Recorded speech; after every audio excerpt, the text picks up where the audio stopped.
ನಿಜಕ್ಕೂ ಕನ್ನಡಿಗರದ್ದು ದುರದೃಷ್ಟವೇ ಸರಿ.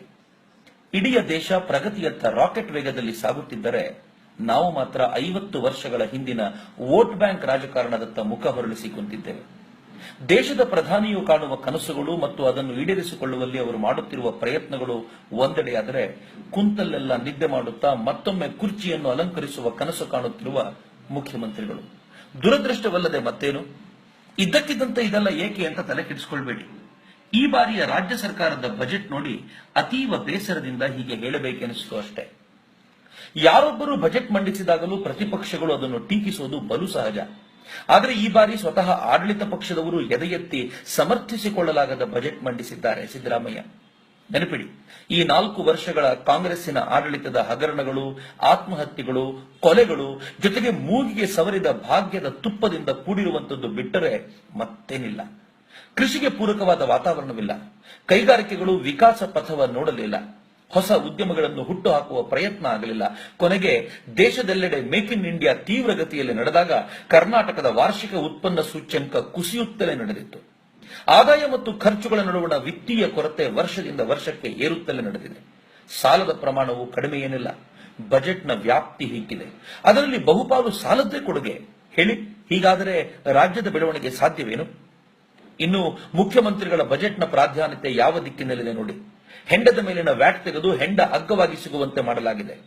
ರಾಷ್ಟ್ರೀಯ ರೆಸ್ಟೋರೆಂಟ್ ಸಂಘದ ಅಧ್ಯಕ್ಷರಾದ ರಿಯಾಜ್ ಅಮ್ಲಾನಿ, ಭಾರತದಲ್ಲಿ ಹೆಚ್ಚು ಉದ್ಯೋಗಗಳನ್ನು ನಿರ್ಮಿಸುವವರು ನಾವೇ. ಕರ್ನಾಟಕ ಸರ್ಕಾರದ ಈ ನಿರ್ಣಯದಿಂದ ಹೆಚ್ಚು ಹೆಚ್ಚು ಗ್ರಾಹಕರು ನಮ್ಮಲ್ಲಿಗೆ ಬರೋದ್ರಿಂದ ಇನ್ನೂ ಹೆಚ್ಚು ಉದ್ಯೋಗದ ಅವಕಾಶಗಳ ಸೃಷ್ಟಿಯಾಗುತ್ತವೆ ಅಂತ ಪ್ರತಿಕ್ರಿಯಿಸಿದ್ದಾರೆ. ಅದರರ್ಥ ಬಲು ಸ್ಪಷ್ಟ. ಒಬ್ಬನಿಗೆ ಕೆಲಸ ಕೊಡಲಿಕ್ಕೆ 100 ಮನೆಗಳನ್ನು ಕೆಡವಿದರೂ ಪರವಾಗಿಲ್ಲ. ಈ ಹಿಂದೆ ಈ ಮಾರ್ಗದಲ್ಲಿ ಹೆಜ್ಜೆ ಇಟ್ಟ ಮತ್ತೊಬ್ಬ ಮುಖ್ಯಮಂತ್ರಿ ಯಾರು ಗೊತ್ತಾ? ಪಶ್ಚಿಮ ಬಂಗಾಳದ ಮಮತಾ ಬ್ಯಾನರ್ಜಿ. ಆಕೆ ತನ್ನ ರಾಜ್ಯವನ್ನು ಅದೆಷ್ಟು ಪಾತಾಳಕ್ಕೊಯ್ದಿದ್ದಾಳೋ, ಮಾನ್ಯ ಸಿದ್ದರಾಮಯ್ಯನವರು ಅದೇ ಮಾರ್ಗದಲ್ಲಿ ದಾಪುಗಾಲಿಡುತ್ತಿದ್ದಾರೆ. ಇಲ್ಲವಾದಲ್ಲಿ ಸರ್ಕಾರದ ಬೊಕ್ಕಸದ ಮೇಲೆ ಅತೀವ ಹೊರೆಯಾಗಿರುವ ಸಾಮಾನ್ಯ ಜನತೆಗೆ ನಯಾ ಪೈಸೆ ಲಾಭವಿಲ್ಲದ ಅನ್ನಭಾಗ್ಯದ ಯೋಜನೆಯನ್ನು ಮತ್ತೆ ವಿಸ್ತರಿಸಿ ಹಿಗ್ಗಿಸುವ ಅವಶ್ಯಕತೆ ಇರಲಿಲ್ಲ. ಅದು ಸಾಲದೆಂದು 100 ಕೋಟಿ ಅನುದಾನವಿಟ್ಟು ಸವಿರುಚಿ ಕ್ಯಾಂಟೀನ್ಗಳನ್ನು ತೆರೆದು ತಮಿಳುನಾಡಿನ ಅಮ್ಮನ ಹಾದಿಯಲ್ಲಿ ನಡೆಯುವ ಆಲೋಚನೆ ಅವರದ್ದು. ಹೆಂಡವಾಯ್ತು, ಬಿರಿಯಾನಿ ಮಾಡಿಕೊಳ್ಳಲು ಅಕ್ಕಿ ಕೊಟ್ಟಾಯ್ತು, ಇನ್ನು ಮಾಂಸಕ್ಕೇನಾದರೂ ಕೊಡೋದು ಬೇಡವೇ?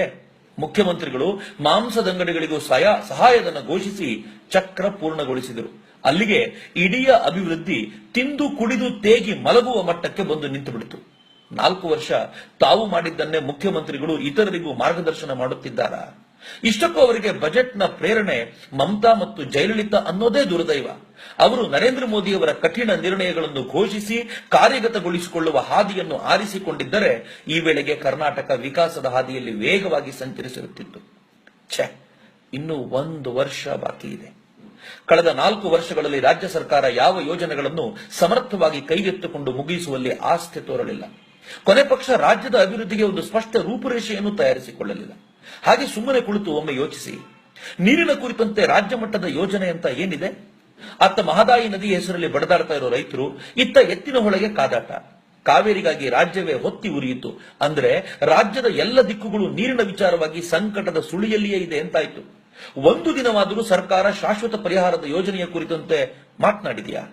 ಕೆರೆಗಳನ್ನು ಹೂಳೆತ್ತುವ, ಕಲ್ಯಾಣಿಗಳಂತಹ ನೀರಿನ ಸೆಲೆಗಳನ್ನು ಕಾಪಾಡುವಂತಹ ಆಲೋಚನೆ ಮಾಡಿದೆಯಾ? ಹೋಗ್ಲಿ, ರಾಜ್ಯಗಳ ನಡುವಣ ಬಾಂಧವ್ಯವನ್ನು ವೃದ್ಧಿಸಿಕೊಂಡು ರೈತರ ಹಿತಾಸಕ್ತಿ ಕಾಪಾಡುವ ನಿಟ್ಟಿನಲ್ಲಿ ಪ್ರೀತಿಯಿಂದಲೇ ವ್ಯವಹರಿಸುವಲ್ಲಿ ಹೆಜ್ಜೆ ಇಟ್ಟಿದೆಯಾ? ಹೊಸ ಆಲೋಚನೆಗಳನ್ನು ಬಿಡಿ. ಕೊಡಗಿನಲ್ಲಿ ಕಾಡಿನ ಸಾವಿರಾರು ಮರಗಳನ್ನು ಟಿಂಬರ್ ಲಾಬಿಯವರಿಗೆ ಮಣಿದು ಕಡಿದು ಬಿಸಾಡಿದ ಸರ್ಕಾರ ಇದು. ಇವರ ಕಾಲಕ್ಕಂತೂ ಮಳೆ ಇಲ್ಲ.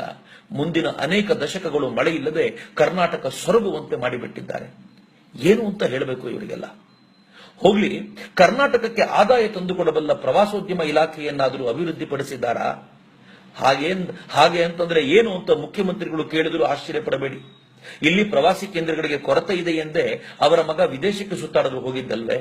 ಮರೆಯುವುದಂಟೇನು? ಹಂಪಿ ಜಗದ್ವಿಖ್ಯಾತ ಕೇಂದ್ರ, ಅದನ್ನು ಮತ್ತೊಮ್ಮೆ ರಾಷ್ಟ್ರದೆದುರು ತೆರೆದಿಡುವ ಕೆಲಸ ಮಾಡಿದ್ದೇವಾ? ಮಲೆನಾಡಿನ ಘನವಾದ ಕಾಡುಗಳು, ಶಿರಸಿಯ ಹೆಜ್ಜೆಗೊಂದರಂತೆ ಇರುವ ಜಲಪಾತಗಳು, ಇದನ್ನೆಲ್ಲ ದೇಶದ ಜನರಿಗೆ ತೆರೆದು ಕೊಡೋದು ಬೇಡವೇನು? ಪರಿಸರಕ್ಕೆ ಹಾನಿಯಾಗದಂತೆ ಪ್ರವಾಸೋದ್ಯಮವನ್ನು ಬೆಳೆಸುವುದರ ಅಧ್ಯಯನ ಮಾಡಬಾರದಾಗಿತ್ತ? ಹೆಂಡಗುಡುಕರ ಸಂಖ್ಯೆ ಹೆಚ್ಚಿಸಿ ಆದಾಯ ವೃದ್ಧಿಸಿಕೊಳ್ಳುವ ಉಪಾಯ ಹುಡುಕಿರುವ ಮುಖ್ಯಮಂತ್ರಿಗಳಿಗೆ ಪ್ರವಾಸಿಗಳ ಸಂಖ್ಯೆ ಹೆಚ್ಚಿಸಿ ಸಾಮಾನ್ಯ ಜನರ ಬದುಕು ಸುಧಾರಿಸುವಲ್ಲಿ ಪ್ರಯತ್ನ ಮಾಡಬೇಕಿತ್ತೆಂದು ಯಾವಾಗಲಾದರೂ ಅನಿಸಲ್ವಾ? ಅದನ್ನು ಬಿಡಿ. ಇಡೀ ರಾಜ್ಯದಲ್ಲಿ ತರುಣರಿಗಾಗಿ ಒಂದು ಯೋಜನೆ ರೂಪಿಸಿಲ್ಲವಲ್ಲ.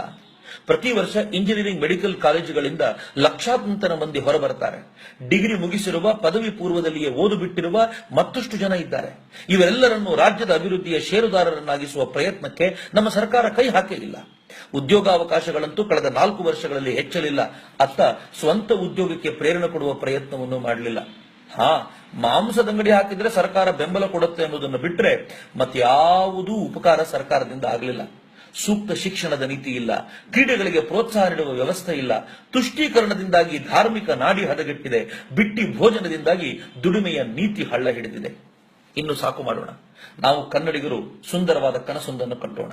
ಪಕ್ಷ ಯಾವುದೇ ಇರಲಿ, ವ್ಯಕ್ತಿ ಯಾರೇ ಅಧಿಕಾರದ ಚುಕ್ಕಾಣಿ ಹಿಡಿಯಲಿ, ನಮ್ಮ ರಾಜ್ಯದ ಕನಸನ್ನು ನಾವೇ ನನಸು ಮಾಡಿಕೊಳ್ಳೋಣ. ರಾಜ್ಯದ ಕನಸು ಊರಿನ ಕನಸಿನೊಂದಿಗೆ ಶುರುವಾಗುತ್ತೆ. ನಮ್ಮ ಊರಲ್ಲಿ ಜನಸಂಖ್ಯೆಗನುಗುಣವಾಗಿ ಶಾಲೆ ಬೇಕು. ಕೃಷಿಗೆ ಬೆಂಬಲವಿದ್ದು ಊರಿನ ತರುಣರು ಪಟ್ಟಣಕ್ಕೆ ಹೋಗದಂತಾಗಬೇಕು. ಆದರೆ ಪಟ್ಟಣಕ್ಕೆ ಬೆಸೆಯಬಲ್ಲ ಜೀವನಾಡಿ ರಸ್ತೆಗಳು ಸುಂದರವಾಗಿರಬೇಕು. ನಮ್ಮ ಮಕ್ಕಳಿಗೆ ಸಿಗುವ ಶಿಕ್ಷಣ ಊರನ್ನು ಪ್ರೀತಿಸಲು ಕಲಿಸುವಂತಿರಬೇಕು. ಅವರ ಪ್ರತಿಭೆಗೆ ಸೂಕ್ತ ಅವಕಾಶಗಳು ದೊರೆಯಬೇಕು. ನೆನಪಿಡಿ, ನಾವೆಲ್ಲರೂ ಸೇರಿ ಕಟ್ಟಿದ ಕನಸಿನ ಕರ್ನಾಟಕ ನಿರ್ಮಿಸುವ ಜವಾಬ್ದಾರಿ ಹೊತ್ತವರಿಗೆ ಮಾತ್ರ ಮತ ಹಾಕುತ್ತೇವೆನ್ನುವ ಪ್ರಜ್ಞಾವಂತಿಕೆ ನಮಗೆ ಸಿದ್ಧಿಸಬೇಕು. ಆಗ ಮಾತ್ರ ದೇಶದ ಇತರೆ ರಾಜ್ಯಗಳಿಗೆ ಸರಿಸಮವಾಗಿ ನಿಲ್ಲಬಲ್ಲ ಕರ್ನಾಟಕ ಕಟ್ಟಬಹುದು. ಚುನಾವಣೆಗೆ ಇನ್ನೂ 1 ವರ್ಷ ಬಾಕಿ ಇದೆ. ನಾವು ಮನಸ್ಸು ಗಟ್ಟಿ ಮಾಡಬೇಕಷ್ಟೇ. ಈ ಬಾರಿ ಮತ ಹಾಕುವಾಗ ನಾವು ಕುರುಬರಾಗಿ, ಗೌಡರಾಗಿ, ಬ್ರಾಹ್ಮಣರಾಗಿ, ಲಿಂಗಾಯತರಾಗಿ, ದಲಿತರಾಗಿ, ಹಿಂದೂ, ಮುಸ್ಲಿಂ, ಕ್ರೈಸ್ತರಾಗಿ ಮತ ಹಾಕುವುದು ಬೇಡ. ಕರ್ನಾಟಕವನ್ನು ಸಮರ್ಥವಾಗಿ ಕಟ್ಟುವ ಕನಸು ಹೊತ್ತ ಪ್ರಜೆಗಳಾಗಿ ಮತದಾನ ಮಾಡೋಣ. ಅದಕ್ಕೂ ಮೊದಲು ನಮ್ಮ ಕನಸಿನ ಕರ್ನಾಟಕದ ರೂಪುರೇಷೆ ನಿರ್ಮಾಣ ಮಾಡೋಣ. ಬನ್ನಿ, ಈ ಬಜೆಟ್ ಕಲಿಸಿರುವ ಪಾಠದಿಂದ ಜಾಗೃತರಾಗೋಣ. ಮುಂದೆಂದೂ ಇಂತಹ ತಪ್ಪು ಮಾಡೋದು ಬೇಡ.